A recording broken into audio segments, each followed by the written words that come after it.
The magic നോവലിലേക്ക് സ്വാഗതം. Rose garden അവസാന ഭാഗം. എന്താ ഉദ്യോഗസ്ഥ വന്ന കാലം നിൽക്കുന്നത്? കയറി വാ, കുറെ നേരമായിട്ട് നിന്നെ കാത്തിരിക്കുക ശ്രീധരൻ തെല്ലു പുച്ഛത്തോടെ ദേവൂട്ടി വിളിച്ചു പറഞ്ഞു. കൊലമരം ശ്രീധരൻ അവളെ നോക്കി വെളുക്കെ ചിരിച്ചു. കയറി വാ പഞ്ചമി, എത്ര നേരായെന്നറിയോ ഞാൻ വന്നിട്ട്? ജോലി ചെയ്യുന്ന സ്ഥലം എവിടാന്ന് ചോദിച്ചിട്ട് സീതമ്മയെ നിന്റെ അച്ഛനും പറഞ്ഞു തന്നില്ല, അല്ലെങ്കിൽ ഞാൻ അവിടെ വന്നേനെ. ഒരു ചിരിയോടെ ശ്രീധരൻ പറഞ്ഞു. പഞ്ചമി ഒരു നിമിഷം എന്തോ ആലോചിച്ചു നിന്നു. പണ്ടൊക്കെ സീതമ്മയ്ക്ക് എന്നോട് ഇഷ്ടമായിരുന്നു, ഇപ്പൊ അവൾക്കും ഒരു പിണക്കം പോലെ. എന്താ പഞ്ചമി, എന്തേലും പറഞ്ഞു കൊടുത്തയാണോ? അവൻ ചോദിച്ചു. അടുക്കള വശത്ത് സീതമ്മയെ കണ്ടതും പഞ്ചമി മറ്റൊന്നും ശ്രദ്ധിക്കാതെ അവൾക്കടുത്തേക്ക് ഓടി. അയാൾ കുറെ നേരമായി വന്നിട്ട് ചേച്ചി എവിടാ ജോലിക്ക് പോകുന്നെന്നൊക്കെ ഒത്തിരി നേരം ചോദിച്ചു. എനിക്കറിഞ്ഞുകൂടാന്നാ പറഞ്ഞത്. ചേച്ചി പേടിക്കണ്ട, നാളെ രാവിലെ അയാൾ തിരിച്ചു പോകും. ഏതോ ഒരു കേസുണ്ടത്രേ. ഈ ഒരു രാത്രി എങ്ങനെയും നേരം വെളുപ്പിച്ചാ മതി. അമ്മയോട് പറയുന്നത് കേട്ടതാ, സീതമ്മ ഒറ്റ ശ്വാസത്തിൽ പറഞ്ഞു. ഈ ഒരു രാത്രി അയാളുടെ കണ്ണിൽ പെടാതിരുന്നാ മതി. അച്ഛനുമായി കുറെ നേരം വഴക്കായിരുന്നു. അയാളെ ഇവിടെ കയറ്റരുതെന്ന് അച്ഛൻ, ചേച്ചിയെ കെട്ടാൻ പോകുന്ന ആളെ വീട്ടിൽ കയറ്റുമെന്ന അമ്മ. പാവ അച്ഛൻ. ഒടുവിൽ ബഹളം കൂടിയപ്പോ അച്ഛൻ കണ്ണുകൾ അടച്ചു കിടന്നതാ, സീതമ്മ സങ്കടത്തോടെ പറഞ്ഞു. പഞ്ചമി അവളെ ചേർത്ത് പിടിച്ച് തീരെ ശബ്ദം താഴ്ത്തി പറഞ്ഞു. മോളെ, കൊച്ചു സാഹിബിന്റെ എഴുത്തുണ്ട്. അവളുടെ കണ്ണുകൾ പ്രകാശിച്ചു. എന്തൊക്കെ അതിൽ എഴുതിയിട്ടുണ്ട് ചേച്ചി? ഞാനൊന്ന് വായിക്കട്ടെ? സീതമ്മ ജിജ്ഞാസയുടെ കൈ നീട്ടി. ഞാൻ വായിച്ചില്ല. കമ്പനിയിൽ വെച്ച് വായിച്ചാ കൂടെ ജോലി ചെയ്യുന്നവര് കാണും. അന്നേരെന്താ അപശകുനം എത്തിയിരിക്കുന്നു. അവൾ ദേഷ്യവും സങ്കടം ഉള്ളിലൊതുക്കി. ചേച്ചി പേടിക്കണ്ട, കുളിമുറിയിൽ പോയി വായിച്ചോ, ഞാൻ കാവല് നിന്നോളാം. സീതമ്മ ധൈര്യം കൊടുത്തു. പഞ്ചമി നടക്കാൻ തുടങ്ങിയതും അവൾക്ക് മുന്നിലേക്ക് ശ്രീധരൻ വന്നു. അപ്പോഴും അയാളുടെ ചുണ്ടിലൊരു വിടന്റെ ചിരിയായിരുന്നു. ഞാൻ വരില്ലെന്ന് പഞ്ചമി കരുതിയിട്ടുണ്ടാവുമല്ലേ? അതിനുവേണ്ടിയായിരുന്നല്ലോ റോസ് ഗാർഡനിലെ സായിപ്പ് ചെറുക്കനെ കൊണ്ട് പോലീസിനെ വിട്ട് പിടിപ്പിച്ചത്. പക്ഷേ കൊലമരം ശ്രീധരന് പോലീസും ജയിലും ഒന്നും പ്രശ്നമല്ല. കൊലമരം ശ്രീധരന്റെ സുഖവാസ കേന്ദ്രം ആ ജയില്. അവൻ ശബ്ദമുയർത്തി ചിരിച്ചിട്ട് പറഞ്ഞു. എനിക്ക് പഞ്ചമിയോട് പിണക്കമൊന്നുമില്ല കേട്ടോ. പിന്നെ ഒരു തരം വാശിയുണ്ടെന്ന് കൂട്ടിക്കോ, അതെന്റെ രക്തത്തിലുള്ളതാ. സീതമ്മ അയാൾക്ക് മുന്നിലേക്കും നീങ്ങി നിന്നു. ശ്രീധരൻ ചേട്ടൻ മാറി നിൽക്ക്, ചേച്ചി ജോലി കഴിഞ്ഞ് ക്ഷീണിച്ചു വന്നതാ, വേഷം പോലും മാറിയിട്ടില്ല. സീതമ്മ പരുഷമായി സംസാരിച്ചു. തികട്ടി വന്ന കോപം ഉള്ളിലൊതുക്കാൻ ശ്രീധരൻ പണിപ്പെട്ടു. പണ്ടൊക്കെ തന്റെ അടുത്ത് സ്നേഹത്തോടെ വന്നവളാണ്. മോഷ്ടിച്ചു കിട്ടിയതിൽ ഒരു പങ്ക് പറ്റിയിട്ടുമുണ്ട്. എന്നിട്ടും ഇവൾ തന്നെ ധിക്കരിച്ച് സംസാരിക്കുന്നു. പഞ്ചമിയെ മോഹിച്ചില്ലായിരുന്നെങ്കിൽ ഇതിനു മുമ്പേ ഇവൾ തന്റെ കൂടെ അന്ത്യ ഉറങ്ങുമായിരുന്നു. വർദ്ധിച്ച ദേഷ്യം പുഞ്ചിരിയിൽ ഒതുക്കിയിട്ട് കൊലമരം ശ്രീധരൻ സീതമ്മയെ നോക്കി. എന്താ സീതമ്മേ, വല്ലാത്തൊരു പിണക്കം പോലെ? ഇത്തവണ വന്നിട്ട് പാവാടയ്ക്കും ബ്ലൗസിനും തുണി കൊണ്ടുവരാത്തത് കൊണ്ടാണോ? അതോ മറ്റു സമ്മാനമൊന്നും തരാതിരുന്നേനോ? പെട്ടെന്ന് ഇവിടെ വരേണ്ടി വന്നതുകൊണ്ടാ ഒന്നും വാങ്ങാതിരുന്നത്. അടുത്ത പ്രാവശ്യം വരുമ്പോൾ സീതമ്മയ്ക്ക് ഒരു ജോഡി വാങ്ങിത്തരാം, പോരെ? അവൻ വീണ്ടും ചിരിച്ചു. ഇനി എനിക്കൊരു സമ്മാനവും വേണ്ട, ഒന്നും വേണ്ട. ചേട്ടൻ ഇങ്ങോട്ട് വരാതിരുന്നാ മതി. ഞങ്ങള് എങ്ങനെയെങ്കിലും ഇവിടെ ജീവിച്ചോളാം. ശല്യപ്പെടുത്താതിരുന്ന ഉപകാരമായിരുന്നു. സീതമ്മ പക്വതയെത്തിയ പെണ്ണിനെ പോലെ പറഞ്ഞു. പഞ്ചമിക്ക് അത്ഭുതം തോന്നി. ഇങ്ങനെയൊക്കെ മുഖത്തടിച്ച് സംസാരിക്കാൻ സീതമ്മ പഠിച്ചിരിക്കുന്നു. പഞ്ചമിക്ക് അവളോട് സ്നേഹവും ബഹുമാനവും തോന്നി. ഹെടി കിളുന്തു പെണ്ണേ, നീയും എന്റെ ശത്രുവാകുവാണോ? എങ്കിൽ എന്റെ കരുത്തറിയും. പഞ്ചമിയെ സ്വന്തമാക്കിയിട്ട് നിന്നെ പരിഗണിക്കാമെന്ന് കരുതുന്നത് കൊണ്ടാ ഈ കൊലമരം ശ്രീധരൻ ഇത്ര വൈകുന്നത്. കൊലമരം ശ്രീധരൻ മനസ്സിൽ പിറുപിറുത്തു. പഞ്ചമി ഇതിനിടയിൽ മെല്ലെ അടുക്കളയിലേക്ക് കയറി. സീതമ്മയും പിന്നാലെ നടക്കാൻ തുടങ്ങിയതും കൊലമരം ശ്രീധരൻ വിളിച്ചു. സീതമ്മേ. അവൾ തിരിഞ്ഞു നിന്നു. പഞ്ചമിയെ കല്യാണം കഴിക്കേണ്ടവനാ ഞാൻ.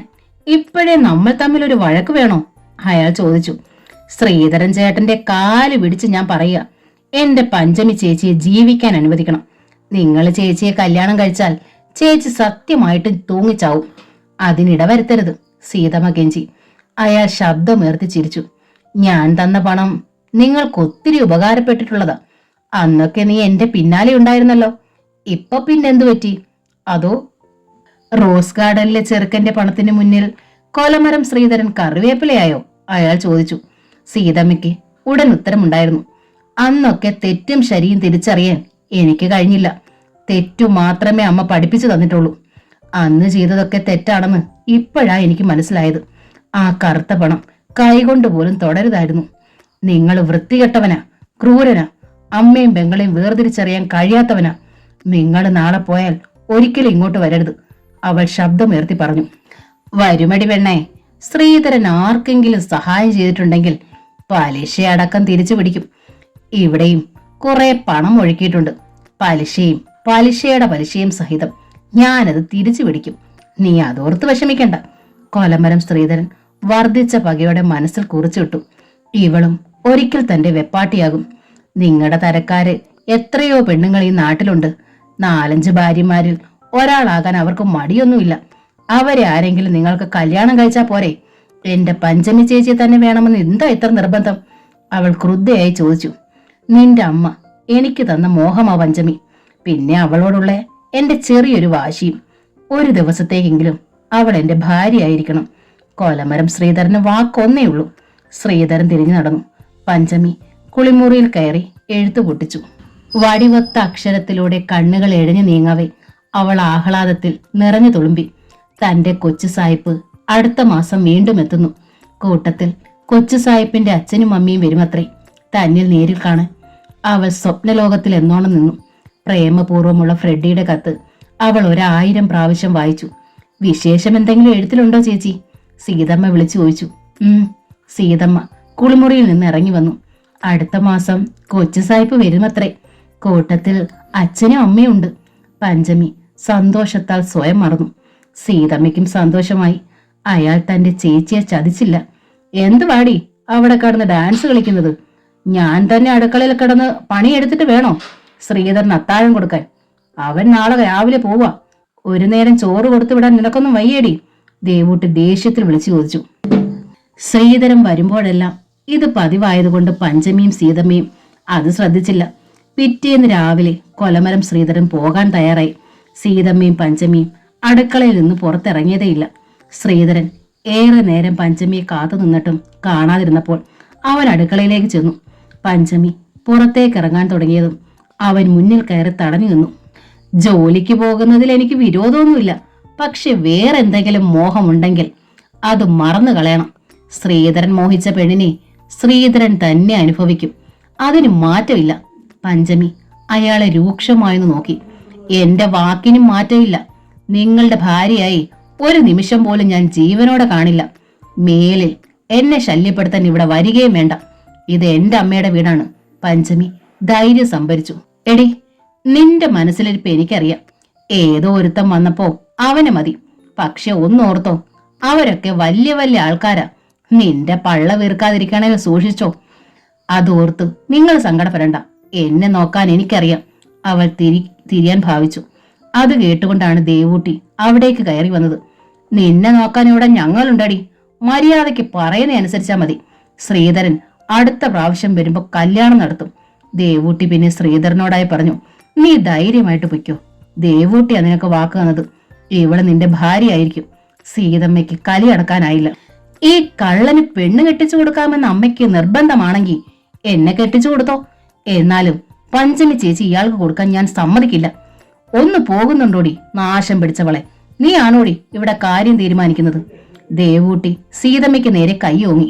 ശ്രീധര, സമയത്തിന് നിനക്ക് തിരുവനന്തപുരത്ത് ചെല്ലേണ്ടതല്ലേ? പൊയ്ക്കോ. കല്യാണത്തിന്റെ ഒരുക്കമായിട്ട് ഇനി നീ വന്നാ മതി. ദേവൂട്ടി പറഞ്ഞു. ശരി, അക്കൻ പറഞ്ഞതുപോലെ എല്ലാ ഒരുക്കമായിട്ട് ഞാൻ വരും. അതല്ല എന്നെ നിരാശപ്പെടുത്തിയാൽ ഇവിടെ 2-3 ശവം വീഴും, പറഞ്ഞേക്കാം. കോലമരം ശ്രീധരൻ ഇറങ്ങി നടന്നു. എല്ലാം കേട്ടുകൊണ്ട് കിടക്കുകയായിരുന്നു കേശു. എങ്കിൽ ശവമേ വീഴത്തുള്ളടാ. എന്റെ മോളെ ഞാൻ കഴുത്ത് ഞെരിച്ചു കൊന്നാലും നിനക്ക് തരുത്തില്ലടാ പട്ടി, കേശു ഉറക്കെ വിളിച്ചു പറഞ്ഞു. അത് കേട്ടെങ്കിലും ശ്രീധരൻ നിന്നില്ല. വേഗം നടന്നു. പഞ്ചമി ആശ്വാസത്തോടെ നിശ്വസിച്ചു. വീണ്ടും ദിവസങ്ങൾ കൊഴിഞ്ഞു വീഴുകയായിരുന്നു. കാത്തിരിപ്പിന്റെ ദിനരാത്രങ്ങൾ. ഓരോ ദിവസവും അവൾ ഡേറ്റ് കലണ്ടറിൽ ഗുണനചിഹ്നമിട്ടു. കൊച്ചു സായിപ്പ് വരുന്ന ദിവസങ്ങൾ എണ്ണി. ഇപ്പോൾ അവൾ ജോലിക്ക് പോകുന്നത് റോസ് ഗാർഡന് മുന്നിലൂടെയാക്കി. അവിടെ എത്തുമ്പോൾ അവൾ പ്രതീക്ഷയോടെ നോക്കും. തന്റെ ഫ്രെഡ് വന്നിട്ടുണ്ടാകുമോ? വീണ്ടും ദിവസങ്ങൾ കൊഴിഞ്ഞു വീഴുകയാണ്. 1 മാസം വളരെ വേഗം കടന്നുപോയി. ഒരു ദിവസം പുലർച്ചെ മുറ്റമടിച്ചുകൊണ്ട് നിൽക്കുമ്പോൾ അവൾ കണ്ടു മഞ്ഞിൻ കണം പോലെ വെളുത്തൊരു നിഴൽ ദൂരെ ഇടവഴിയിലൂടെ ഒഴുകി വരുന്നു. അവൾ ചൂല് താഴെയിട്ട് ഓടി ഇടവഴിയിലെത്തി. ഫ്രെഡി മെല്ലെ വരികയാണ്. ഈശ്വര, തന്റെ കൊച്ചു സായിപ്പ്! പഞ്ചമി സന്തോഷത്താൽ ഹൃദയം പൊട്ടി നിന്നു. പഞ്ചമിക്ക് മുന്നിൽ മറ്റൊരു മഞ്ഞിൻ കുളിരായി ഫ്രെഡി നിന്നു. ഇത്രയും വേഗം അയാൾ മടങ്ങി വരുമെന്ന് അവൾ സ്വപ്നേബി കരുതിയില്ല. നിന്റെ കൊച്ചു സായിപ്പ് വാക്ക് പാലിച്ചിരിക്കുന്നു. നിന്റെ കൊച്ചു സായിപ്പേ! പഞ്ചമി സന്തോഷത്താൽ പരിസരം മറന്നു കരഞ്ഞു. എന്താ എന്താ ഇത്? കരയുന്നോ? കരയാതിരിക്കാനല്ലേ ഇത്ര വേഗം ഞാൻ ഓടിയെത്തിയത്. കൂട്ടത്തിൽ പപ്പയും മമ്മിയുണ്ട്. ഫ്രെഡിയുടെ ശബ്ദം താഴ്ത്തി അറിയിച്ചു. പിന്നെ അവളെ ഉറ്റുനോക്കി നിമിഷങ്ങളോളം നിന്നു. തന്റെ പെണ്ണിന് ഒരു മാറ്റവും ഇല്ല. ഒന്നുകൂടി മിനിങ്ങിയതുപോലെ, കൂടുതൽ തെളിനിലാവായതുപോലെ. പഞ്ചമിയും അവനെ ഇമകൾ അനക്കാതെ നോക്കി നിൽക്കുകയായിരുന്നു. തന്റെ കൊച്ചു സായിപ്പിനും മാറ്റമൊന്നുമില്ല. നീർമുത്തുകൾക്കിടയിലൂടെ അവൾ വീണ്ടും അവനെ നോക്കി. ഒരു വസന്തകാലം പോലെ ഫ്രെഡ് നിറഞ്ഞു നിൽക്കുകയാണ്. എന്തിനാ എന്റെ പഞ്ചവർണ്ണക്കിളി കരയുന്നത്? ഞാൻ തിരിച്ചു വന്നില്ലേ, പിന്നെന്താ? അവൻ വീണ്ടും ചോദിച്ചു. സന്തോഷം കൊണ്ടാ, ഒത്തിരി സന്തോഷം കൊണ്ട്. അവൾക്ക് വാക്കുകൾ കിട്ടിയില്ല. പിന്നെയും മൂകമായ നിമിഷങ്ങൾ കടന്നുപോയി. ഇന്നലെ രാത്രിയല്ല ഇവിടെ എത്തിയത്. ഈ സമയത്ത് പഞ്ചവർണ്ണക്കിളി മുറ്റത്തുണ്ടാകുമെന്ന് അറിയാവുന്നതുകൊണ്ടാ ഉറക്ക ക്ഷീണത്തിനിടയിലും ഞാൻ വന്നത്. ഫ്രെഡി അവളുടെ കണ്ണുകളിലേക്ക് നോക്കി പറഞ്ഞു. പിന്നെ പരിസരം ഒന്ന് വീക്ഷിച്ചിട്ട് ആ നീർമുത്തുകൾ അവൻ തുടച്ചു. പഞ്ചമി മുഖമുയർത്തിയതും മുറ്റത്ത് സീതമ്മ നിൽക്കുന്നത് കണ്ടു. അവളുടെ ചുണ്ടുകളിൽ നേർത്തൊരു പുഞ്ചിരിയുണ്ടായി. എനിക്ക് ഒത്തിരി കാര്യം ചോദിക്കാനും പറയാനും ഉണ്ട്. ജോലിക്ക് നേരത്തെ ഇറങ്ങിയാൽ ബസ് സ്റ്റോപ്പിൽ ഞാൻ കാത്തു നിൽക്കാം, അവൻ പറഞ്ഞു. അവൾ സമ്മതത്താൽ തലയിളക്കി. നേരെയായിട്ടും മുറ്റമടിച്ച് പഞ്ചമി വരാതിരുന്നപ്പോൾ ദേവൂട്ടി തിണ്ണയിലേക്ക് ഇറങ്ങി നിന്നു. വഴിയിൽ നിന്ന് സംസാരിക്കുന്ന ഫ്രെഡിയെയും പഞ്ചമിയെയും കണ്ടതും ദേവൂട്ടിയിൽ ഒരു നടുക്കമുണ്ടായി. പഞ്ചമിയെ കല്യാണം കഴിക്കാൻ കൊലമരം ശ്രീധരൻ വരാൻ സമയമായിരിക്കുന്നു. വേറൊരു മോഷണ കേസിൽ ജയിലിൽ കിടക്കുകയാണ് ശ്രീധരൻ. അമേരിക്കയിലേക്ക് മടങ്ങിപ്പോയ ഫ്രെഡി ഇത്രയും വേഗം തിരിച്ചു വരണമെങ്കിൽ എന്തെങ്കിലും ഗൂഢോദ്ദേശമുണ്ടെന്ന് ബുദ്ധിമതിയായ ദേവൂട്ടി മനസ്സിലാക്കി. കഴിവതും വേഗം ഈ ബന്ധം അവസാനിപ്പിച്ചില്ലെങ്കിൽ കൊലമരം ശ്രീധരൻ കാട്ടാളനാകുമെന്ന് അവൾക്കറിയാം. ദേവൂട്ടി കലി ബാധിച്ചവളെ പോലെ വഴിയിലേക്ക് ഓടി വന്നു. എന്താടി രാവിലെ പെരുവഴിയിൽ നിന്ന് ശൃംഗരിക്കുന്നത്? കയറി വാടി. ശ്രീധരൻ വരേണ്ട ദിവസം അടുത്തിരിക്കുമ്പോഴാണോടി നിന്റെ കുഴഞ്ഞാട്ടം? ദേവൂട്ടി പഞ്ചമിയുടെ കയ്യിൽ പിടിച്ചു വലിച്ചു. പിന്നെ ഫ്രെഡിയോടായി പറഞ്ഞു. എന്റെ കുഞ്ഞെ, നിങ്ങളൊക്കെ വലിയ വലിയ ആൾക്കാരാ. ഞങ്ങളുടെ പെണ്ണിനെ വെറുതെ പേരുദോഷം കേൾപ്പിക്കരുത്. ഇവളുടെ കല്യാണം ഉറപ്പിച്ചിരിക്കുക. ഇവിടെ നിന്ന് സമയം കളയരുത്. പോയാട്ടെ. അത് കേട്ട് ഫ്രെഡി പുഞ്ചിരിച്ചു. കുറച്ചു നാളു മുമ്പും കല്യാണം ഉറപ്പിച്ചതല്ലേ, എന്നിട്ട് പോലീസുകാർ വന്ന് കല്യാണം മുടക്കിയല്ലേ? ഇപ്രാവശ്യം ആരാണോ കല്യാണം മുടക്കുന്നത്? ഫ്രെഡി ചോദിച്ചു. അന്ന് കല്യാണം മുടക്കിയത് ആരാണെന്ന് ഞങ്ങൾക്കറിയാം. ഇത്തവണയും കല്യാണം മുടക്കാനാ അമേരിക്കയിൽ നിന്ന് വന്നിരിക്കുന്നതെങ്കിൽ അത് നടക്കില്ല. ഇത്തവണ ജാമ്യത്തിൽ ഇറങ്ങിയിട്ടാ ശ്രീധരൻ വരുന്നത്. അങ്ങനെ കല്യാണം മുടക്കാനാ ഭാവമെങ്കിൽ കൊലമരം ശ്രീധരന്റെ കൊലക്കത്തി നെഞ്ചിൽ കയറും. റോസ് ഗാർഡനിലെ പിള്ളേര് നടു റോഡിൽ ചത്തു കിടക്കും. ഒരു വെല്ലുവിളി പോലെ ദേവൂട്ടി പറഞ്ഞു. അങ്ങനെ പറഞ്ഞങ്ങ് പേടിപ്പിക്കാതെ. തോക്കിന്റെ നാട്ടിയതാ ഞാൻ വരുന്നത്. ഇത് കണ്ടോ? പോക്കറ്റിൽ നിന്ന് ചെറിയൊരു തോക്കെടുത്ത് അവൻ കാണിച്ചു. ദേവൂട്ടി ഭയന്നു പോയി. കാദംബരിയുടെ മകളാ പഞ്ചമി എന്നറിയുമ്പോൾ റോസ് ഗാർഡനിലുള്ളവര് ഇവളുടെ നാഫിക്ക് തൊഴിച്ചു കൊല്ലുമല്ലോ. ഒരിക്കൽ അവളുടെ അമ്മയെ കൊന്ന് കെട്ടിത്തോക്കിയാരാ അവിടെ ഉള്ളവര്. അത് മറക്കണ്ട, ദേവൂട്ടി താക്കീതോടെ പറഞ്ഞു. അതിനിപ്പോ ഇവിടെ എന്താ? ഞങ്ങളെന്താ കല്യാണം കഴിച്ചോ? മുഖപരിചയമുള്ളത് കൊണ്ട് വഴിയിൽ വെച്ച് കണ്ടപ്പോ ഒന്ന് സംസാരിച്ചു. നിങ്ങളുടെ മോള് സീതമ്മയെ കണ്ടാലും ഞാൻ സംസാരിക്കും. എന്ന് വെച്ച് കല്യാണം കഴിക്കണോ? ഫ്രെഡി പഞ്ചമിയെ നോക്കി കണ്ണടച്ച് കാണിച്ചു. റോസ് ഗാർഡനിലുള്ള ഒരുത്തനും കേശുവിന്റെ മക്കളോട് സംസാരിക്കണ്ട. വാടി ഇവിടെ. നിന്റെ അച്ഛൻ അറിഞ്ഞാലുണ്ടല്ലോ, നെഞ്ചു മുഴുവൻ റോസ് ഗാർഡനിലുള്ളവരോട് പകയുമായി നടക്കുന്ന ആളാ നിന്റെ അച്ഛൻ. അത് മറക്കണ്ട. ദേവൂട്ടി പഞ്ചമിയും പിടിച്ചു വലിച്ചു നടന്നു. ഫ്രെഡി ഒരു നിമിഷം കൂടി അവിടെ നിന്നിട്ട് മുന്നോട്ട് നീങ്ങി. പഞ്ചമിയുമായി ദേവൂട്ടി നേരെ വന്നു നിന്നത് കേശുവിന്റെ മുന്നിലാണ്. രാവിലെ തുടങ്ങിയ ദേവൂട്ടി നിന്റെ കലിയാട്ടം? കേശു ദയനീയമായി നോക്കി. ഇപ്പോ എനിക്കാ കുറ്റം. നിങ്ങളുടെ പുന്നാര മോൾ ഇപ്പൊ ചെയ്തത് എന്താണെന്ന് ചോദിച്ചു നോക്ക്. നിങ്ങളുടെ നെഞ്ചിലെ തീ ആളി കത്തിക്കാനായിട്ടാ ഈ ഒരമ്പട്ടോളുടെ പുറപ്പാട്. റോസ് ഗാർഡനിലെ പാപ്പച്ചന്റെ മകനുമായിട്ട് കൊച്ചു വെളുപ്പാൻ കാലത്ത് ശൃംഗരിക്കവള്. റോസ് ഗാർഡൻ എന്ന് പേര് കേട്ടതും കേശുവിൽ വല്ലാത്തൊരു നടുക്കമുണ്ടായി. തന്റെ കാദംബരിയെ തൊഴിച്ചു കൊന്നവന്റെ മകൻ കേശുവിന്റെ അധരം വിറച്ചു. മുഖത്തെ മാംസപേശികൾ വലിഞ്ഞു മുറുകി. എന്താ, വിശ്വാസമായില്ലേ? കാദംബരിയുടെ അനുഭവം ഉണ്ടാക്കാതിരിക്കാനാ ഞാൻ ഇപ്പൊ ഇവളെ പിടിച്ചോണ്ട് വന്നത്.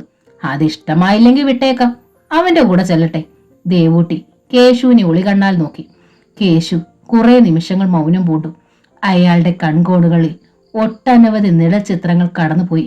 പാപ്പച്ചന്റെ മകൻ, ചാച്ചി മുത്തശ്ശിയുടെ ചെറുമകൻ, അവനുമായി തന്റെ മകൾ. പാടില്ല, ഒരിക്കലും അങ്ങനൊരു ബന്ധം പാടില്ല. നേരാണോ പഞ്ചമി ഞാനീ കേട്ടത്? അയാൾ ഒരു വിറയലോടെ ചോദിച്ചു. പഞ്ചമിക്ക് ശബ്ദിക്കാൻ കഴിഞ്ഞില്ല. നേരാണോന്നറിയണമെങ്കിൽ ദാ പോകുന്നു ആ ചെക്കൻ. ഇന്നാളൊരിക്കൽ ഈ വീട്ടിൽ വന്നതല്ലേ? അമേരിക്കയിലോട്ട് പോയിട്ട് 2 മാസം തികഞ്ഞില്ല. അതിനു മുമ്പ് ആ ചെക്കൻ തിരിച്ചു വരണേൽ ഇവളെ പിരിഞ്ഞിരിക്കാൻ വയ്യാഞ്ഞിട്ട് തന്നെയാ. അതല്ലെങ്കിൽ റോസ് ഗാർഡനുമായിട്ടുള്ള നിങ്ങളുടെ പഴയ വിരോധത്തിന് തീ കത്തിക്കാന് പഞ്ചമിയിലൂടെ ആ വിരോധം തീർക്കാൻ പാപ്പച്ചൻ പറഞ്ഞു വിട്ടതായിരിക്കും.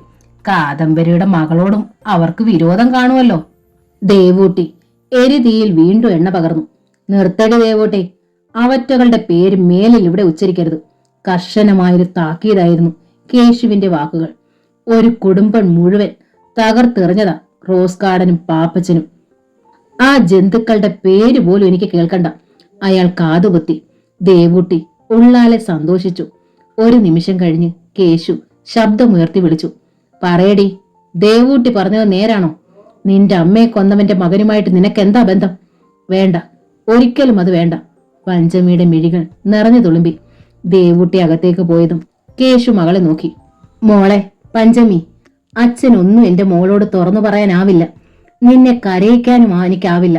എങ്കിലും ഒന്നു മാത്രം അച്ഛൻ പറയാം. റോസ് ഗാർഡനിലുള്ളവര് അച്ഛന്റെ ശത്രുക്കളാ. അതിനേക്കാൾ ഉപരി പാപ്പച്ചന്റെ മകനുമായി ഒരിക്കലും നീ അടുക്കരുത്. ഈ അച്ഛനത് താങ്ങാനാവില്ല. അച്ഛന് പിന്നെ ഒരു നിമിഷം പോലും ജീവിച്ചിരിക്കാനാവില്ല. നിന്റെ അമ്മ എന്നെ ശപിക്കും, വെറുക്കും. അയാളുടെ സ്വരമിടറി. കൊഴിഞ്ഞ കണ്ണുകൾ നിറഞ്ഞൊഴുകി. പഞ്ചമിക്കത് താങ്ങാവുന്നതിലപ്പുറമായിരുന്നു. അച്ഛനെ കണ്ണീര് കുടിപ്പിക്കാനായിരുന്നു താൻ കൊച്ചു സാഹിബുമായി അടുത്തത്. അച്ഛനെ എതിർത്തുകൊണ്ട് കൊച്ചു സാഹിബിനോടൊപ്പം ജീവിക്കാനാകുമോ? ഇന്നിപ്പോൾ കൊച്ചു സാഹിബ് അമേരിക്കയിൽ നിന്ന് ധൃതി പിടിച്ച് മടങ്ങി വന്നതുപോലും തന്നെ കരയിക്കാതിരിക്കാനാണ്.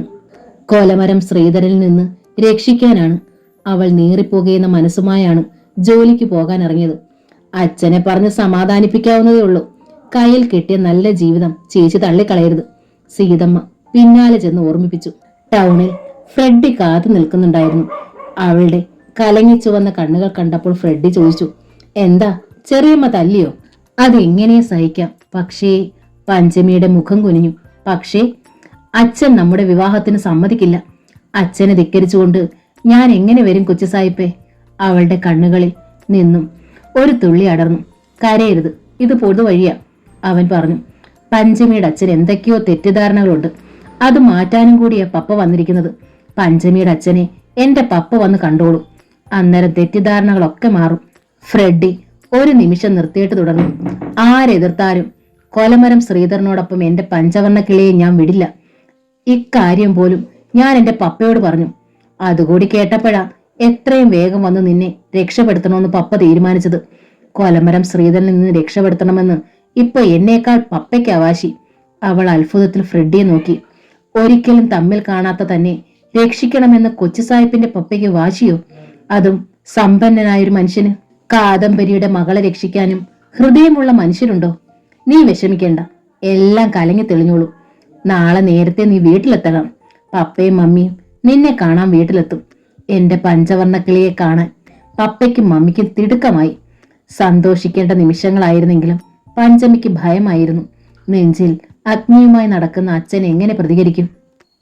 റോസ് ഗാർഡൻ എന്ന് കേൾക്കുമ്പോഴേ പ്രതികാരം തിളച്ചു മറിയുന്ന അച്ഛൻ ഫ്രെഡിയുടെ പപ്പയെ കണ്ടാൽ, നാളെ വരണ്ട കൊച്ചു സായിപ്പേ, നമ്മൾ ഒന്നിച്ച് ജീവിച്ചാൽ അച്ഛൻ മരിച്ചു കളയുമെന്നാ പറയുന്നത്. അച്ഛനെ വിഷമിപ്പിച്ചിട്ട് എനിക്കൊരു നല്ല ജീവിതം വേണ്ട കൊച്ചു സായിപ്പേ. എനിക്ക് വേണ്ടി മാത്രം ജീവിച്ച മനുഷ്യനാത്. ആ മനുഷ്യനെ വേദനിപ്പിക്കാൻ എനിക്ക് കഴിയണില്ല. അവൾ അറിയാതൊന്ന് തേങ്ങി. പിന്നെ അവൻ അവളുടെ മിഴികളിലേക്ക് ഉറ്റുനോക്കി. കൊച്ചു സായിപ്പ് എന്നെ മറക്കണം. എത്രയും വേഗം അമേരിക്കയിലേക്ക് തിരിച്ചു പോകണം. വിതുമ്പി പോകാതിരിക്കാൻ അവൾ അധരം കടിച്ചു പിടിച്ചു. അപ്പോ കൊലമരം ശ്രീധരനോടൊപ്പം ജീവിക്കാൻ നീ തീരുമാനിച്ചോ പഞ്ചവർണ്ണ കിളി? അവന്റെ ശബ്ദം വല്ലാതെ വിറച്ചു. പക്ഷേ ഞാനത് സമ്മതിക്കില്ല. നിന്നെ വെടിവെച്ച് കൊന്നിട്ട് ഞാനും ചാകും. എന്നാലും അയാളെ പോലെ ഒരുത്തനോടൊപ്പം ജീവിക്കാൻ ഞാൻ സമ്മതിക്കില്ല. പറഞ്ഞതും ഫ്രെഡ് തിരിഞ്ഞു നടന്നു. അവൻ ആൾക്കൂട്ടത്തിൽ മറിഞ്ഞപ്പോൾ പ്രക്ഷുബ്ധമായ മനസ്സുമായി പഞ്ചമി ഇടറുന്ന കാലടികളോടെ മുന്നോട്ട് നീങ്ങി. പിറ്റേന്ന് അവൾ ജോലിക്ക് പോയതേയില്ല. കടന്നുപോയ ഓരോ നിമിഷത്തെയും അവൾ ഭയന്നു. അന്ന് രാവിലെ ഫ്രെഡി അവൾ ആ വഴി കണ്ടതല്ല. ഫ്രെഡിയെ കണ്ടിരുന്നെങ്കിൽ കാല് പിടിച്ച് അപേക്ഷിക്കാമായിരുന്നു. കൊച്ചു സാഹിബിന്റെ പപ്പ വരരുതേയെന്നു. പൊടുന്നതിന് താഴെ ഇടവഴിയിൽ ഒരു കാറ് വന്ന് നിൽക്കുന്ന ശബ്ദം കേട്ട് ഭയവിഹ്വലയായി പഞ്ചമി വഴിയിലേക്ക് നോക്കി. കാറിൽ നിന്ന് ഇറങ്ങുന്ന ഫ്രെഡിയാണ് ആദ്യം കണ്ടത്. തൊട്ടു പിന്നാലെ സഫാരി സ്യൂട്ട് അണിഞ്ഞ കണ്ണടധാരിയായ ഒരു മനുഷ്യൻ, ഫ്രെഡിയുടെ പപ്പ. അതിനും പിന്നിൽ പ്രൗഢയായ ഒരു സ്ത്രീ, ഫ്രെഡിയുടെ മമ്മി. അവർ മുറ്റവും കടന്നു വരികയാണ്. പഞ്ചമി തളരുകയായിരുന്നു. മുറ്റത്ത് നിൽക്കുന്ന അപരിചിതരെ കണ്ട് കേശു പിടഞ്ഞെണീറ്റു. കാലവർഷങ്ങളുടെ മിന്നലാട്ടങ്ങൾക്കൊടുവിൽ നേർക്കുനേരെ കേശുവും റോസ് ഗാർഡനിലെ പാപ്പച്ചായനും. പഞ്ചമി ആലില പോലെ വിറയ്ക്കാൻ തുടങ്ങി. വലിയൊരു ദുരന്തത്തിന്റെ ആരംഭമാണെന്ന് അവൾക്ക് തോന്നി. ഹൃദയം പറഞ്ഞു പോകുന്നത് പോലുള്ള വേദനയാൽ അവൾ പിടഞ്ഞു. സീതമ്മ അവൾക്ക് പിന്നിലെത്തി. കൊച്ചു സാഹിബിന്റെ അച്ഛനും അമ്മയാണോ ചേച്ചി? സീതമ്മ അത്ഭുതത്തോടെ ചോദിച്ചു. പഞ്ചമി മെല്ലെ തലയിളക്കി. ദേവൂട്ടിയും അമ്പരന്ന് നിൽക്കുകയാണ്. അവർക്കും ഒന്നും വിശ്വസിക്കാൻ കഴിഞ്ഞില്ല. റോസ് ഗാർഡനിലെ പാപ്പച്ചായനും ഭാര്യയും ഈ വീട്ടുമുറ്റത്ത് വരുമെന്ന് ചിന്തിക്കാൻ പോലും പറ്റുന്നില്ല. കാദംബരിയെ തൊഴിച്ചു കൊന്ന സന്തതി പരമ്പരകൾ ഈ പടിക്കൽ വരികയോ? അവിശ്വസനീയതയോടെ ദേവൂട്ടി എല്ലാം നോക്കി നിന്നു. കേശുവും പാപ്പച്ചായനും നിമിഷങ്ങളോളം മുഖാമുഖം നോക്കി നിൽക്കുകയാണ്. ഗതകാല സ്മരണകൾ ഇരമ്പി മറിയുന്ന മനസ്സുകൾ. നിശബ്ദ നിമിഷങ്ങൾക്കൊടുവിൽ കേശുവിന്റെ അധരങ്ങൾ അറിയാതെന്നോണം മന്ത്രിച്ചു. പാപ്പച്ചൻ. റോസ് ഗാർഡനിലെ ചാച്ചി മുത്തശ്ശിയുടെ മകൻ പാപ്പച്ചൻ. പാപ്പച്ചന്റെ ചുണ്ടുകളും ചലിച്ചു. കേശു. റോസ് ഗാർഡന്റെ മാനം കാക്കാൻ സ്വയം ജീവിതം കൊടുത്ത ബാല്യക്കാരൻ കേശു. കേശുവിന്റെ നിറം മങ്ങിയ കണ്ണുകൾക്ക് മുമ്പിൽ പോയ നാളുകൾ പടയണി തുള്ളുകയാണ്. അകലങ്ങളിൽ നിന്നും മരണത്തെ ഭയന്നുള്ള നിലവിളി കാതുകളിൽ ഇരമ്പി മറിയുകയാണ്. ഒരു പിടച്ചിലോടെ അവസാനിച്ച ജീവന്റെ തുടിപ്പുകൾ. തന്റെ കാദംബരിയെ കൊന്നവൻ, പഞ്ചമിക്ക് അമ്മയില്ലാതാക്കിയവൻ കേശു. തലയണ കീഴിൽ പരതി 20 വർഷങ്ങളായി ഒരാൾക്ക് വേണ്ടി മാത്രം കാത്തു സൂക്ഷിച്ച പിച്ചാത്തിയിൽ പിടിമുറുക്കി. പോ, എന്റെ കൺമുമ്പീന്ന് പോ. കാദംബരിയെ കൊന്ന ഒരു ചെറ്റയും ഈ വീട്ടുമുറ്റത്ത് കടക്കരുത്. അങ്ങ് ആകാശത്ത് നിൽക്കുന്ന കാദംബരി ശപിക്കും. പോകാൻ. സ്വയം മറന്ന് അലറുകയായിരുന്നു കേശു. ആ അലർച്ച ദിഗന്ധങ്ങൾ ഭേദിച്ചു. പഞ്ചമി നടുങ്ങി. ഒപ്പം ഫ്രെഡിയും. എല്ലാ കണക്കുകൂട്ടലുകളും തെറ്റുകയാണെന്ന് ഫ്രെഡിക്ക് തോന്നി. പാപ്പച്ചായൻ അനങ്ങിയതേയില്ല. അയാളുടെ നോട്ടം കേശുവിൽ തറഞ്ഞു നിൽക്കുകയാണ്. 20 വർഷം കേശുവിനെ വൃദ്ധനാക്കിയിരിക്കുന്നു. ഒരിക്കൽ റോസ് ഗാർഡനിൽ ചുറുചുറുക്കോടെ ഓടി നടന്നവനാണ് കേശു. കാദംബരി വീട്ടുവേലക്കാരിയായി കേശുവിന്റെ ചുറുചുറുക്ക് കൂട്ടുകയായിരുന്നു. അവൾ എവിടെയുണ്ടെങ്കിലും നിഴലായി കേശുവും ഉണ്ടായിരുന്നു. അമ്മച്ചിയുടെ ഇഷ്ടപ്പെട്ട 2 ബാല്യക്കാർ. കാദംബരിയെക്കുറിച്ച് ഓർത്തപ്പോൾ പാപ്പച്ചായന്റെ കണ്ണുകൾ നിറഞ്ഞു. എവിടെയോ കൈപ്പിഴ വന്ന നിമിഷങ്ങൾ. അയാളുടെ കണ്ണുകൾ വീണ്ടും ചുറ്റിക്കറങ്ങി കാദംബരിയുടെ മകളെ കാണാൻ. ഒടുവിൽ കണ്ടു. പാതിചാരിയ വാതിൽ പലയ്ക്ക് പിന്നിൽ കാദംബരിയുടെ കണ്ണുകൾ. ആ കുഞ്ഞുമുഖം. പാപ്പച്ചായന്റെ ഉള്ള ശ്രദ്ധിച്ചു. പിന്നെ തുടികൊട്ടി പാടാൻ തുടങ്ങി. മോഹച്ചിറകുകൾ നഷ്ടപ്പെട്ട ഒരു കുഞ്ഞാറ്റ കുരുവയായി പറക്കാൻ തുടങ്ങി. കാദംബരിയുടെ മകൾ വളർന്നിരിക്കുന്നു. പഴയ കാദംബരിയുടെ സൗന്ദര്യമെല്ലാം ഇവൾക്കുണ്ട്. ഒന്ന് അടുത്ത് കാണാൻ, ഒന്ന് വാരിപ്പുണരാൻ അയാളുടെ മനസ്സ് വെമ്പൽ കൊണ്ടു. ഒരു ചുവട് മുന്നോട്ട് വെച്ചതാണ്. മുന്നിൽ വഴി തടഞ്ഞിട്ടെന്നോണം പർവ്വതം കണക്കെ നിൽക്കുകയാണ് കേശു. മുന്നോട്ട് പോകരുത്, കൊന്നുകളയും ഞാൻ. കേശു ചീറി. മുന്നോട്ട് വെച്ച കാൽ പാപ്പച്ചായൻ പിന്നോട്ട് വലിച്ചു. ഞാനൊന്ന് കണ്ടോട്ടെ കേശു, കാദംബരിയുടെ മകളെ ഞാനൊന്ന് കണ്ടോട്ടെ. ദയനീയമായിരുന്നു ആ സ്വരം. ഇല്ല, കാദംബരിയെ കൊന്ന കൈകളാണ് നിങ്ങളുടേത്.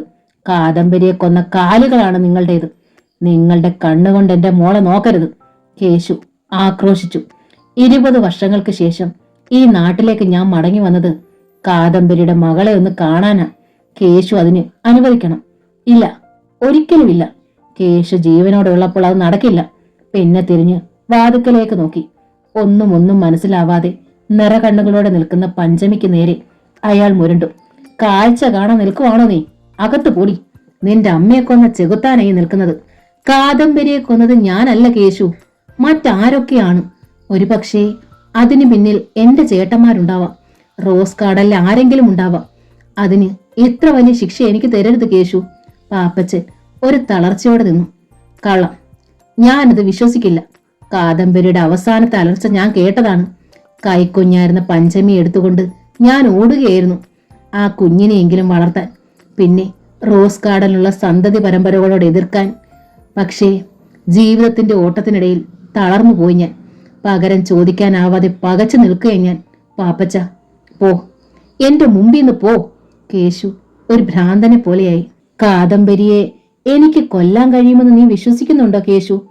ഈ കൈകൾ സ്വയം കഴുത്ത് ഞെരിച്ച് ചത്താലും കാദംബരിക്ക് നേരെ ഉയരില്ല. കാദംബരിയും കുഞ്ഞും ജീവനോടെ കാണണമെന്നേ ഞാൻ ആശിച്ചിട്ടുള്ളൂ. ഇത് സത്യമാണ്. പാപ്പച്ചന്റെ സ്വരം വിറച്ചു. അകത്തെല്ലാം കേട്ടു നിന്ന പഞ്ചമിക്ക് ഒന്നും മനസ്സിലായില്ല. എങ്കിലും ഫ്രെഡിയുടെ പപ്പ പറയുന്നത് സത്യമാണെന്ന് അവൾക്ക് തോന്നി. ആ മുഖം അതാണ് വ്യക്തമാക്കുന്നത്. ആ മുഖത്ത് നിഷ്കളങ്കതയാണുള്ളത്. ഫ്രെഡിക്കും ഒന്നും മനസ്സിലായില്ല. ദേവൂട്ടിയാണെങ്കിൽ മറ്റൊരു വഴിക്കാണ് ചിന്തിച്ചത്. കാദംബരിയെ കൊന്നത് പാപ്പച്ചനല്ലെങ്കിൽ പഞ്ചമി ഒന്ന് കാണാൻ അനുവദിക്കുന്നതിൽ തെറ്റെന്താണുള്ളത്? തന്നെയുമല്ല, അവർ അമേരിക്കയിൽ നിന്ന് വരുന്നവരാണ്. പൂത്ത പണം കയ്യിലുണ്ടാവും. പാപ്പച്ചായന്റെ ഭാര്യയുടെ ശരീരത്ത് കിടക്കുന്ന സ്വർണം തന്നെ അതിന് തെളിവാണ്. പഞ്ചമിക്ക് എന്തെങ്കിലും കൊടുത്തിട്ട് പോയാൽ തനിക്കത് കൈക്കലാക്കാം. കൊലമരം ശ്രീധരൻ വരാൻ ഇനി അധിക ദിവസങ്ങളില്ല. സീതമ്മയെ കെട്ടിച്ചു വിടാനുള്ള പണവും സ്വർണമെല്ലാം ഇവിടെ നിന്ന് ഉണ്ടാക്കാം. അതൊക്കെയായിരുന്നു ദേവൂട്ടിയുടെ ചിന്തയെങ്കിലും ഒന്നു മാത്രം അവൾക്ക് മനസ്സിലായില്ല. 20 വർഷങ്ങൾക്ക് ശേഷം പഞ്ചമിയെ കാണാൻ മാത്രം ഇയാൾ വന്നതെന്തിന്? ഫ്രെഡിക്ക് വിവാഹം ചെയ്തു കൊടുക്കാനോ? സ്വന്തം മകന് തീരെ പാവപ്പെട്ട വീട്ടിലെ ഒരു പെൺകുട്ടിയെ വിവാഹം ചെയ്തു കൊടുക്കാൻ മാത്രം ഹൃദയവിശാലത ഉള്ളവരാണോ റോസ് ഗാർഡനിലുള്ളവർ? ദേവൂട്ടിക്ക് സന്ദേഹമായി. ഫ്രെഡിയുടെ ചിന്തയും മറ്റെവിടെയോ പാറി നടക്കുകയായിരുന്നു. പഞ്ചമിയെ കുറിഞ്ഞ് താൻ പറഞ്ഞപ്പോഴൊക്കെ ഇത്രമാത്രം സെന്റിമെന്റ്സ് പപ്പയ്ക്കില്ലായിരുന്നു. നിനക്കിഷ്ടമാണെങ്കിൽ വിരോധമില്ല, നമുക്ക് ആലോചിക്കാം. കൊലമരം ശ്രീധരനിൽ നിന്ന് നമുക്ക് അവളെ രക്ഷിക്കാം. ഇതായിരുന്നു പപ്പയുടെ മറുപടി. പിന്നെ ഒരാഴ്ച വരെ പപ്പ ഇതേക്കുറിച്ചൊന്നും സംസാരിച്ചതേയില്ല. കൊലമരം ശ്രീധരൻ ഏതു നിമിഷവും വരുമെന്ന് പറഞ്ഞപ്പോഴാണ് പപ്പ തിടുക്കം കാട്ടി തുടങ്ങിയത്. അതൊക്കെ തന്നോടുള്ള സ്നേഹം കൊണ്ടാണെന്നാണ് ധരിച്ചത്. പക്ഷെ ഇപ്പോൾ പപ്പയ്ക്ക് പഞ്ചമിയോട് മറ്റെന്തൊക്കെയോ ബന്ധമുള്ളതുപോലെ. ഫ്രെഡി പഞ്ചമി എവിടേക്കെയോ തെരഞ്ഞു, എവിടെയും കണ്ടില്ല. പഞ്ചമി വിങ്ങിപ്പൊട്ടി അകത്ത് മറഞ്ഞു നിൽക്കുകയായിരുന്നു. ഫ്രെഡിയുടെ പപ്പ തെറ്റുകാരനല്ലെന്ന് തന്നെ അവൾ വിശ്വസിച്ചു. പക്ഷേ അച്ഛനെ ധിക്കരിച്ച് ഫ്രെഡിയോടൊപ്പം ഇറങ്ങിച്ചെല്ലാനും തനിക്കാവില്ല. കേശു, പാപ്പച്ചായന്റെ ശബ്ദമാണ് മറ്റുള്ളവരെ ചിന്തകളിൽ നിന്ന് ഉണർത്തിയത്. ഞാൻ സത്യമാണ് പറഞ്ഞതൊക്കെ. കേശു വിശ്വസിച്ചാലും ഇല്ലെങ്കിലും ഒന്നും മാത്രം മനസ്സിലാക്കുക, ഫ്രെഡി പറഞ്ഞത് നേരാണെങ്കിൽ കൊലമരം ശ്രീധരൻ എന്ന കൊലയാളി ഇവിടെ വരും. പഞ്ചമിയെ അയാൾക്ക് കൊടുക്കാനാണ് നിങ്ങളുടെ ഭാവമെങ്കിൽ ഇത്രയും നാൾ അവളെ സ്നേഹിച്ചതിന് എന്തെങ്കിലും അർത്ഥമുണ്ടോ? ഇതിൽ ഭേദം നിന്റെ കയ്യിലിരിക്കുന്ന കത്തി കൊണ്ട് അവളെ വെട്ടിക്കൊല്ല്. പക്ഷേ ഒന്ന് ഞാൻ പറയാം, കാദംബരിയുടെ മകളെ ഒരു ക്രിമിനൽ കല്യാണം കഴിക്കില്ല. പാപ്പച്ചന്റെ വാക്കുകൾ ഒരു തീരുമാനമായിരുന്നു. ഇപ്പോൾ നടുങ്ങിയത് ദേവൂട്ടിയാണ്. പഞ്ചമിയെ കൊടുത്തില്ലെങ്കിൽ ശ്രീധരൻ തന്നെ കൊല്ലുമെന്ന് അവൾക്ക് അറിയാമായിരുന്നു. അതല്ലെങ്കിൽ തന്റെ മകൾ സീതമ്മയെ അവന് വിട്ടുകൊടുക്കേണ്ടി വരും. അതൊരിക്കലും സമ്മതിക്കാൻ പറ്റില്ല. ദേവൂട്ടി തിണ്ണയിലേക്ക് ഇറങ്ങിച്ചെന്നു. പാപ്പച്ചായൻ ആദ്യം പറഞ്ഞത് പഞ്ചമി ഒന്ന് കാണണമെന്നല്ലേ? അവളെ കാണിക്കാം, അല്ലാതെ നിങ്ങളുടെ മകൻ തരില്ല. അവളെ ശ്രീധരൻ തന്നെ കല്യാണം കഴിക്കും. അത് ഞാനാ തീരുമാനിച്ചത്. ദേവൂട്ടി തന്റെ ഇടത്തോടെ പറഞ്ഞു. പാപ്പച്ചായന്റെ ചുണ്ടിൽ നേർത്തൊരു പുഞ്ചിരി വിരിഞ്ഞു. ദേവൂട്ടിക്ക് ഇത് പറയാൻ എന്ത് കാര്യം? ഇത് കാദംബരിയുടെ മകളാണ്. നിങ്ങൾക്ക് നിങ്ങളുടെ മകളെ കല്യാണം തീരുമാനിക്കാനുള്ള സ്വാതന്ത്ര്യമുള്ളൂ. കാദംബരിയുടെ മകളുടെ കല്യാണം തീരുമാനിക്കാൻ ഇവിടെ മറ്റൊരാളുണ്ട്. പാപ്പച്ചൻ ശബ്ദം താഴ്ത്തി പറഞ്ഞു. ആ ആള് എന്റെ ഭർത്താവാ, പഞ്ചമിയുടെ അച്ഛൻ കേശുവേട്ടൻ. തീരുമാനമാണ് ഞാൻ പറഞ്ഞത്. കേശുവേട്ടൻ ഒരിക്കലും നിങ്ങളുടെ മകന് പഞ്ചമിയെ തരില്ല. ദേവൂട്ടി തീർത്ത് പറഞ്ഞു. ദേവൂട്ടി, നീ മിണ്ടരുത്. പഞ്ചമി ഹൃദയം പിളർന്നു കരഞ്ഞു. എന്റെ മകളെ ആർക്ക് കല്യാണം കഴിച്ചു കൊടുക്കണമെന്ന് തീരുമാനിക്കുന്നത് ഞാനാണ്, അവളുടെ അച്ഛൻ, റോസ് ഗാർഡനിലെ പാപ്പച്ചൻ. അത് കേട്ടത് കേശുവും പാപ്പച്ചന്റെ ഭാര്യയും ഒഴികെയുള്ളവർ നടുങ്ങി. പഞ്ചമി ഒരു വിറയലോടെ വാതിൽപ്പാളിയിലൂടെ നോക്കി. ഇത് തന്റെ അച്ഛനോ? അപ്പോൾ അപ്പോൾ 20 വർഷം നിങ്ങൾ അവളെ വളർത്തിയത് കണക്ക് പറഞ്ഞോ? എന്റെ സമ്പാദ്യം എല്ലാം തരാം. പറ കേശു, എത്ര പണം വേണം നിനക്ക് എന്റെ മകളെ വിട്ടുതരാൻ? പാപ്പച്ചായൻ അയാൾക്ക് മുമ്പിലേക്ക് നീങ്ങി നിന്നു. കേശു പരിങ്ങി. പാപ്പച്ച, ഇവിടെ കണക്ക് പറയരുത്. 20 വർഷം ഞാൻ അവളെ വളർത്തിയത് മകളായിട്ടാ. ഈ നെഞ്ചിലെ ചൂടേറ്റ അവൾ വളർന്നത്. എന്നിട്ടും കൊലമരം ശ്രീധരന് നിങ്ങൾ അവളെ കൊടുക്കൂ അല്ലേ? ഇല്ല, ഇന്നു മുതൽ ഞാനും എന്റെ മോളും അവന്റെ കണ്ണെത്താത്ത ഏതെങ്കിലും ഒരു നാട്ടിലേക്ക് പൊയ്ക്കോളാം. എന്നാലും അവളെ മാത്രം ചോദിക്കരുത്. കേശു തളർന്നു. ഫ്രെഡി കണ്ണു വിഴിച്ചു നിൽക്കുകയായിരുന്നു. അപ്പോൾ താൻ ആര്? താൻ പപ്പയുടെ മകനല്ലേ? 100 ചോദ്യങ്ങൾ അവന്റെ ഹൃദയത്തിലൂടെ കടന്നുപോയി. പഞ്ചമിയുടെ ചിന്ത മറ്റൊന്നായിരുന്നു. താൻ സ്നേഹിച്ചത് തന്റെ സ്വന്തം രക്തത്തെ തന്നെയാണോ? ഈശ്വര! ഈ സമയം കൊലമരം ശ്രീധരൻ ഓട്ടോറിക്ഷയിൽ വീടിന് മുന്നിൽ വന്നിറങ്ങി. അതുവരെ തരിച്ചു നിന്ന ദേവൂട്ടിക്ക് സന്തോഷമായി. അവനെ കണ്ട് കേശു ഭയന്നു.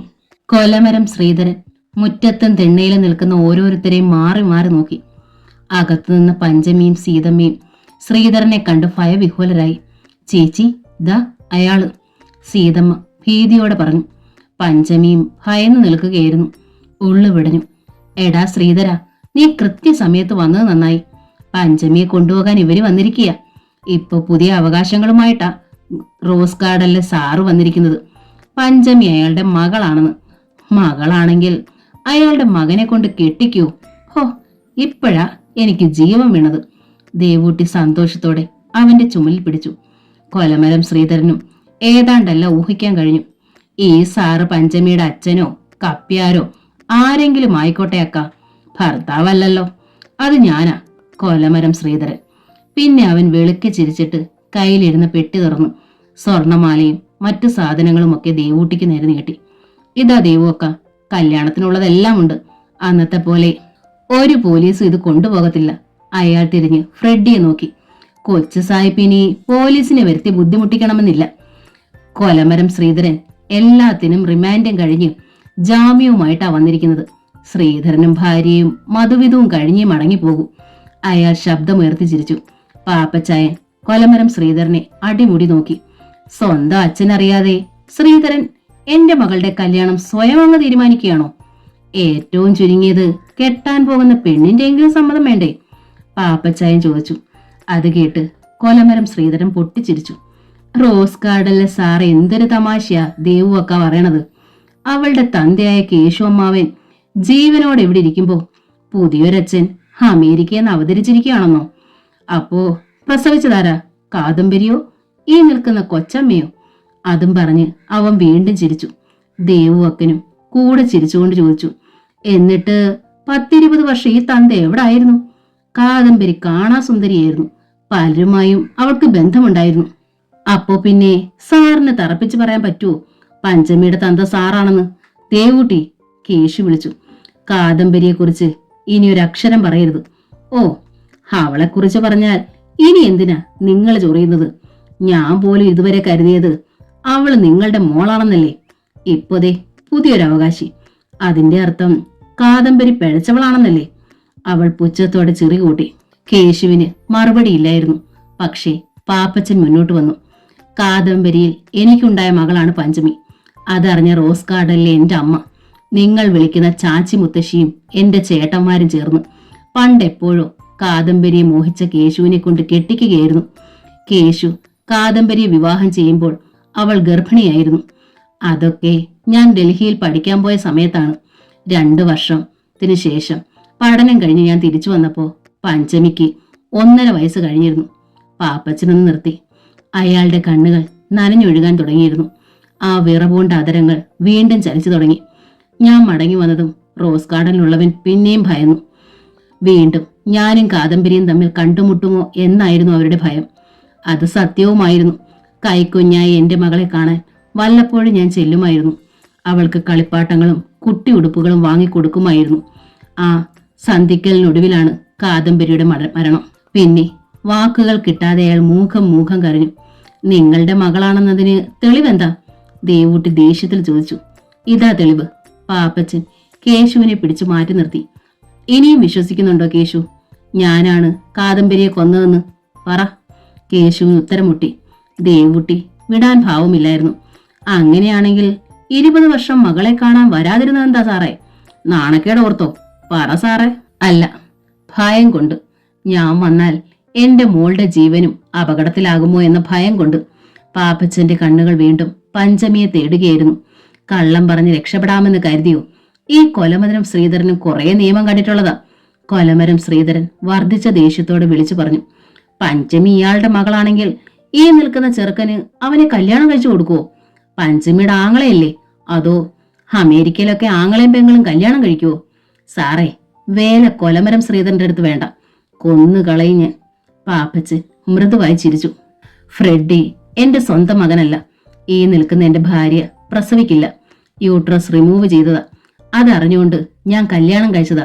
എന്തിനെന്നോ, എനിക്കൊരു കുട്ടി മതിയെന്ന് കരുതിയിട്ട്. പകരം ഞങ്ങൾ ഇവനെ ദത്തെടുത്തതാണ്. ഇവൻ പോലും ഇത് അറിഞ്ഞിട്ടില്ല. റോസ് ഗാർഡനിലുള്ളവർക്ക് പോലും ഈ രഹസ്യം അറിയില്ല. എന്റെ മകളെ വിട്ടുതരാൻ ഇനിയും ആർക്കെങ്കിലും എന്തെങ്കിലും അറിയണോ? ചോദിച്ചോ. പാപ്പച്ചൻ എല്ലാവരോടുമായി ചോദിച്ചു. കൊലമരം ശ്രീധരൻ ആകെ പറഞ്ഞു. ഇവിടെ താൻ പരാജയപ്പെടാൻ പാടില്ല. ഇത് സത്യമോ അസത്യമോ എന്തുമാകട്ടെ, കൊലമരം ശ്രീധരൻ പഞ്ചമിക്ക് വേണ്ടി വന്നതാണ്. ഒരു ദിവസമെങ്കിലും അവൾ തന്റെ ഭാര്യയാകണം. അതല്ലെങ്കിൽ ഒരു ദിവസം തന്നോടൊത്ത്. അത് തന്റെ വാശിയാണ്. അങ്ങനെ ആരുടെയും ചെറിയ വേലകളിയൊന്നും എന്റെ അടുത്ത് വേണ്ട. എന്റെയും പഞ്ചമിയുടെയും കല്യാണം നേരത്തെ തീരുമാനിച്ചുറപ്പിച്ചതാ. അത് നടന്നിട്ടേ കൊലമരം ശ്രീധരൻ പോവൂ. അയാൾ അകമുറിക്കുള്ളിലേക്ക് കുതിക്കാൻ തുടങ്ങിയതും കേശു മുന്നിൽ കയറി നിന്നു. എന്റെ വീടിന്റെ അകത്ത് കയറി പോകരുത്. അവളെ നിന്നെ കൊണ്ട് കെട്ടിച്ചോളാമെന്ന് ആരാ തീരുമാനിച്ചത്? പറയടാ, ആരാ തീരുമാനിച്ചത്? അപ്പോൾ കേശുവിന്റെ മുഖത്ത് മറ്റൊരു ഭാവമായിരുന്നു. ബീഭത്സമായ ഒരു മുഖം. കൊലമരം ശ്രീധരൻ കേശുവിനെ ക്രൂരമായി നോക്കി.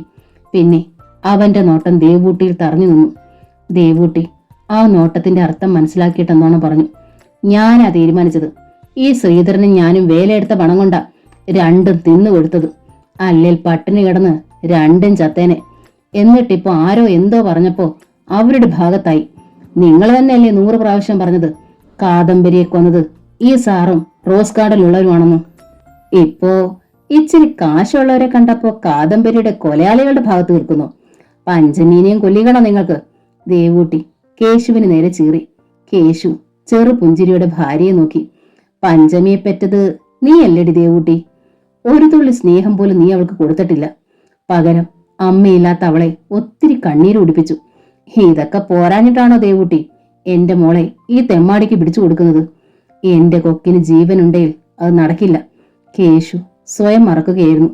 എല്ലാം കേട്ട് നെഞ്ചു തകർന്നു നിന്ന പഞ്ചമി സീതമ്മയുടെ മാറിൽ മുഖം അമർത്തി വെങ്ങിപ്പൊട്ടി. ചേച്ചി കരയാതെ, ഇത്രയും പേരിവിടില്ലേ? കൊലമരം ശ്രീധരനല്ല. ഒരു ശ്രീധരനും ചേച്ചിയെ തൊടില്ല, കൊണ്ടുപോകുകയില്ല. അയാൾക്ക് ഏതെങ്കിലും ഒരു പെണ്ണിനെ മതിയെങ്കിൽ ഞാൻ കൂടെ ചെല്ലാം. അത് പറഞ്ഞ് ഒരു കുതിപ്പിൽ അവൾ വരാന്തയിലേക്ക് ഇറങ്ങി. പിന്നെ ദേവൂട്ടിയെയും ശ്രീധരനെയും മാറി മാറി നോക്കി. പഞ്ചമി ചേച്ചിയുടെ കല്യാണം തീരുമാനിക്കാൻ അമ്മയ്ക്ക് എന്താ അവകാശം? എന്റെ കല്യാണം അമ്മയ്ക്ക് തീരുമാനിക്കാം. ഇയാൾ വൃത്തികെട്ടവനാ. എന്നാലും ഞാൻ കൂടെ ചെല്ലാം. എന്റെ കാര്യം അമ്മ തീരുമാനിച്ചു. സീതമ്മ ധൈര്യപൂർവ്വം പറഞ്ഞു. പോടിയകത്ത്. എട്ടും പൊട്ടും അറിയാത്ത നീ കുരയ്ക്കുന്നോ? ദേവൂട്ടി അവളെ പിടിച്ച് അകത്തേക്ക് തള്ളി. ആദ്യം പഞ്ചമി മതിയടി എനിക്ക്. അവൾ ഒരു ദിവസമെങ്കിലും അനുഭവിച്ചു കഴിഞ്ഞാൽ ആർക്കും ഞാൻ വിട്ടുതരാം. പക്ഷേ ഒരു ദിവസം അതെനിക്ക് വേണം. കൊലമരം ശ്രീധരൻ അകത്തേക്ക് പാഞ്ഞു. മുറിയുടെ മൂലയിൽ നിറനയനങ്ങളോടെ ഭയവിഹുലയായി നിന്ന പഞ്ചമിയാൽ പിടിച്ചു വലിച്ചു. വാടി, നിന്നെയും കൊണ്ടേ ഞാൻ പോകും.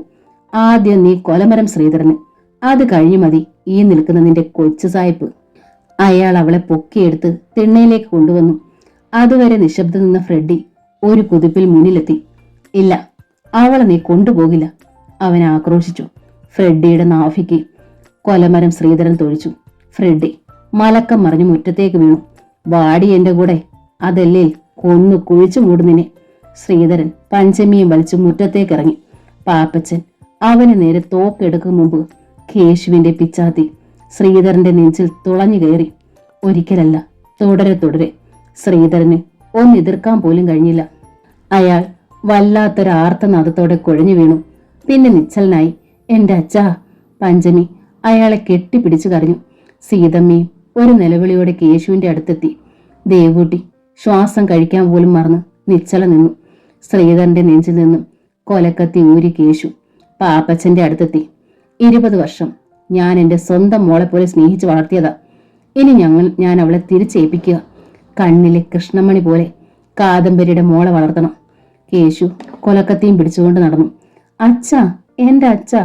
പഞ്ചമിയും സീതമ്മയും പൊട്ടിക്കരച്ചിലോടെ പിന്നാലെ ചെന്നു. കേശു തിരിഞ്ഞു നിന്നു.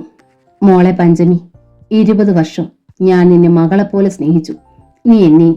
ഇനി മുതൽ നിന്റെ അച്ഛനെയും നിൽക്കുന്ന പാപ്പച്ചായനാണ് നിന്റെ യഥാർത്ഥ അച്ഛൻ. ചെല്ല്. ഒന്നു മാത്രമേ മോളോട് എനിക്ക് പറയാനുള്ളൂ. സീതമ്മയെ നീ കൂടെ കൊണ്ടുപോകണം. അതല്ലേ ദേവൂട്ടി അവളെ ആർക്കേലും വിൽക്കും. മോളെ സീതമ്മേ, നീ ചേച്ചിയുടെ കൂടെ പൊയ്ക്കോണം. കേശു നടക്കുകയാണ്. പഞ്ചമിയുടെ മാറിൽ മുഖം പൂഴ്ത്തി സീതമ്മ കരഞ്ഞു. സ്തംഭിച്ചു നിന്ന ദേവൂട്ടി അന്ന് ആദ്യമായി ഹൃദയം നൊന്ത് കരഞ്ഞു. കേശു ഇടവഴിക്കപ്പുറം മറിഞ്ഞു. പാപ്പച്ചായന്റെ ഭാര്യ പഞ്ചമിയും സീതമ്മയും ചേർത്ത് പിടിച്ചു. കരയേണ്ട, നിങ്ങൾക്കൊക്കെ നല്ലൊരമ്മയായി ഞാനുണ്ടാവും. പഞ്ചമിയുടെയും ഫ്രെഡിയുടെയും കല്യാണം കഴിഞ്ഞ് സീതമ്മയ്ക്കും ഞങ്ങൾ നല്ലൊരു ചെറുക്കനെ കണ്ടുപിടിച്ചോളാം. വാ പോകാം. അവർ അരുമയോടെ സീതമ്മയെ തഴുകി. എന്റെ അമ്മ ചീത്തയാണേലും എന്റെ അമ്മയെ തനിച്ചാക്കി. സീതമ്മയുടെ വാക്കുകളെ തടസ്സപ്പെടുത്തിയെന്നോണം പാപ്പച്ചായൻ ശബ്ദിച്ചു. ദേവൂട്ടിക്കും ഇനി റോസ് ഗാർഡനിൽ താമസിക്കാം. ഇനി അവിടെ കഴുകന്മാരുണ്ടാവില്ല. കേശുവിനെ രക്ഷിക്കാൻ ഞാൻ ശ്രമിക്കാം. ഫ്രെഡി വിങ്ങി നിൽക്കുകയായിരുന്നു. പാപ്പച്ചായൻ അവനെ ചേർത്ത് പിടിച്ചു. കരയാതട മോനെ. പപ്പയും മമ്മിയും നേരത്തെ ഒന്നും വെളിപ്പെടുത്താതിരുന്നത് നീ സങ്കടപ്പെടുമെന്ന് അറിയാവുന്നത് കൊണ്ടാ. നീ കരയരുത്. നിനക്ക് നിന്റെ പഞ്ചവർണ്ണക്കിളിയെ കിട്ടിയില്ലേ? പിന്നെ പാപ്പച്ചായൻ പഞ്ചമിയെ ചേർത്ത് പിടിച്ചു. ഒരിക്കൽ കാദംബരിയും മോഹിച്ച റോസ് ഗാർഡൻ എന്റെ മോൾക്ക് വേണ്ടി കാത്തിരിക്കുക. ചാച്ചി മുത്തശ്ശിയും മോളെ കാണാൻ വഴിക്കണ്ണുമായി റോസ് ഗാർഡന്റെ മുറ്റത്തുണ്ടാകാം. വാ പോകാം. അവർ കാറിലേക്ക് കയറി. അവരോടൊപ്പം ദേവൂട്ടി ഉണ്ടായിരുന്നു. ഫ്രെഡി കാറ് മുന്നോട്ടെടുത്തു. അപ്പോൾ ഒരു പോലീസ് ജീപ്പ് അവിടേക്ക് പാഞ്ഞു വരുന്നുണ്ടായിരുന്നു. കാറ് അതൊന്നും ശ്രദ്ധിക്കാതെ മുന്നോട്ട് നീങ്ങുകയാണ്. പഞ്ചമി അവനോട് ചേർന്നിരുന്നു. കാദംബരിയുടെ ആത്മാവ് ഉറങ്ങുന്ന റോസ് ഗാർഡനിലേക്ക് കാർ പാഞ്ഞുകൊണ്ടിരുന്നു. റോസ് ഗാർഡൻ എന്ന നോവൽ ഇവിടെ പൂർണ്ണമാവുകയാണ്. ഈ നോവൽ നിങ്ങൾക്ക് ഇഷ്ടമായെങ്കിൽ ലൈക്ക് ചെയ്ത് ഷെയർ ചെയ്ത് സബ്സ്ക്രൈബ് ചെയ്യണേ. Thank you.